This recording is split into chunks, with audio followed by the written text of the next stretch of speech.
Dennis Chapman, president and founder of the Chapman Group.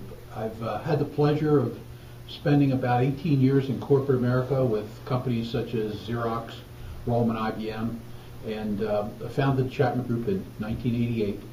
We are a sales effectiveness consulting firm with really two primary focuses. One is in the area of strategic account management, helping our clients either grow, retain, or develop some of the most significant customers.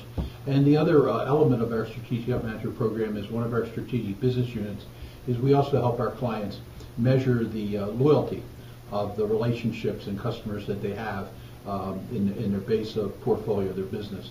Today I'd like to speak a little bit around probably what I experience in my travels around the world. Probably one of the more fun parts of my job of what I do is I get to meet a lot of leaders in business, a lot of organizations in diverse marketplaces, chemical industry, high-tech industry, financial markets, healthcare, across the globe. And a lot of them, one of the common questions that I get quite a bit is, what is really the purpose of business and what they're doing? And quite often, I've always tried to narrow down the purpose of business into two key areas. And it relates quite a bit to what's happening in the world today, which is this whole topic of CEM, which is short for Customer Experience Management. There's really two reasons that we see companies function today. One is to either keep a client they have or to acquire a new client. And today I'd like to speak a little bit around those two focal points because I think they're real important and very linked together. So, and they fit neatly together with something like strategic account management as well as measuring the voice of the customer, which we call measuring the loyalty of the relationship. So when you think about keeping an existing client or acquiring a new one, really what a lot of that is about is this whole topic of creating more loyalty or a stronger relationship between you as a supplier and the client. Customer experience management is I believe, really taking hold across the globe because of the intelligence of the customer today, as well as the intimacy that suppliers are trying to achieve between their clients as well as between themselves as well as their clients. And what that means is that a lot of clients are using fewer suppliers, and these suppliers understand that a lot of their portfolio is tied up in fewer numbers of these clients. So customer experience management is very, very critical. And when we think of that, it's really how do you take a client who might be satisfied all the way to what we would say is sort of the pinnacle where you want to be, which is loyal and committed. And loyal as committed is probably the ideal situation to have as a relationship between a client and a supplier.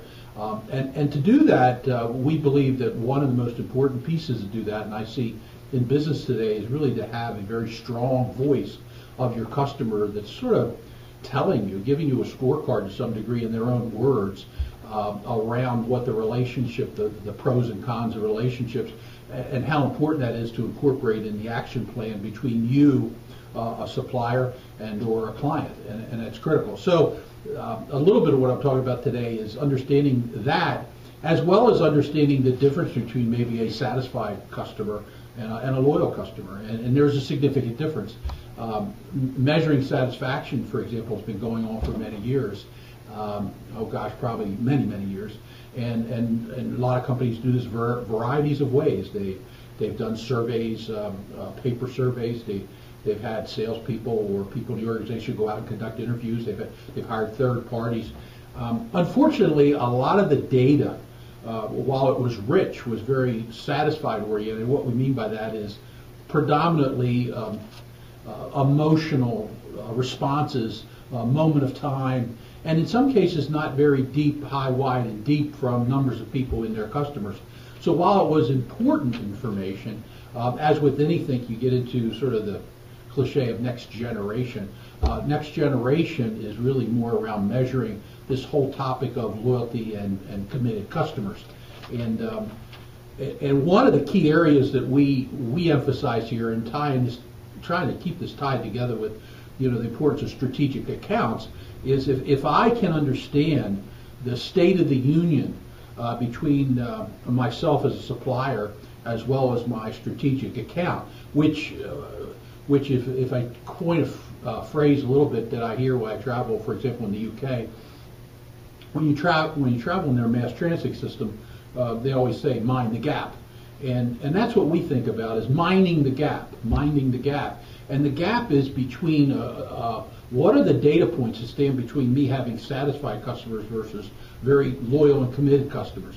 And the only way I can understand that is to get that kind of feedback, voice of the customer feedback from your customer. In the new age of business today, it's very critical because, as I said before, you take that feedback and you move that into your action plan between you and your customer. Again, so that's a vehicle for, as I said, keeping customers.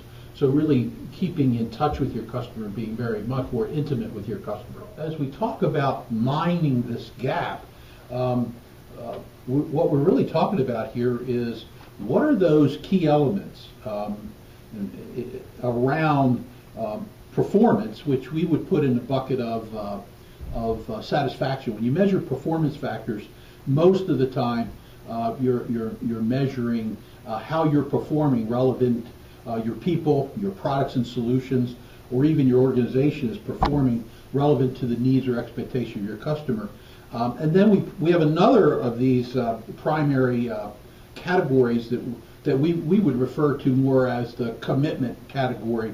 And this is where you're really measuring or getting more data points around the attitude or behavior of your customer as it relates to simple things such as would they recommend you to somebody else, or are they committed to doing business with you long term, or are they committed to renewing business with you? And there's some very critical facts of information you need to learn. So when you get these two components of performance and commitment, you put those together, you start to understand that in the long term, in the relationship between a supplier and a customer, wouldn't it be a great thing if we could correlate what we would say are customers that tell us they recommend us or are committed to doing business with long term?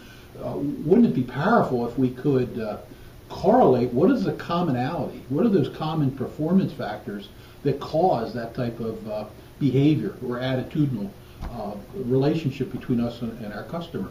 That's where this is all going, in my viewpoint, of sort of the next generation of relationship management, especially around strategic accounts, is understanding what those key factors are, and then being able to take those key factors and incorporate those into at certainly a field level of planning what I do with my customer, collaborating with my customer, but certainly from a corporate level of how I maybe go to market, brand ourselves, maybe new product innovation. All that is very influential. So back to a little a few minutes ago when I was speaking about the difference between satisfaction and loyal and committed.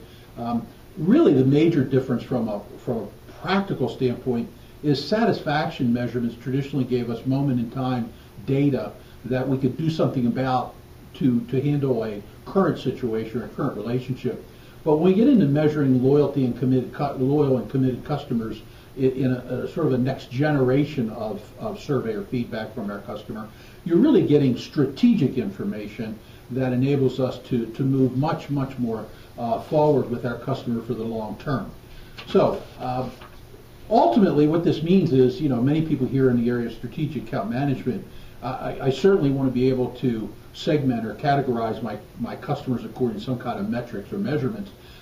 However, I also want to understand as part of that segmentation, I want to also be able to understand when I segment my customers which ones are satisfied, which ones are loyal and committed, because these really affect potentially how I line up my resources, how I invest in my customer, how I capitalize or leverage that customer base.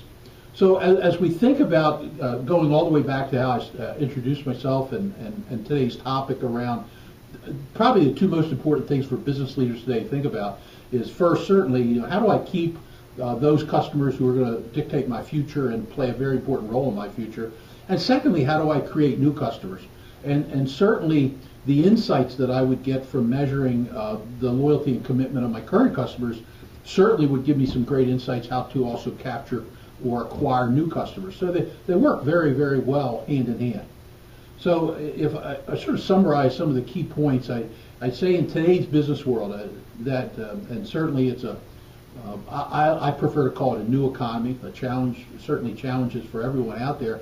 However, successful businesses, I think, are doing several key things, and they have this in common. They're very, very focused at their customers and back to creating extraordinary customer experiences. Second, they're smart organizations. They have a lot of intelligence that they work with on a daily basis, either at a team level or a corporate level. And that intelligence includes external intelligence, not just from the web or periodicals or publications, but actually the voice of the customer. And the other is they certainly are doing, they're really working in a more intimate relationship with innovative products with their customers with the right team. And so as a summary point, in today's world, I believe you got to be smart, have the right information, you got to have the right team, and you got to be doing the right things consistently and stay focused to that every day, and sort of mind to your knitting every day as a business best practice. So hopefully I've been able to provide you a few insights today in what's going on in the world of business around us, and what's separating probably to borrow one of Jim Collins's phrase, good to great. What's separating maybe good companies from great companies in his book, Good to Great. And I just actually started reading, not plugging his book, but another book he's got out now on making great choices. And it becomes really a fact around leadership and making some of these smart decisions and choices as we move our organizations forward.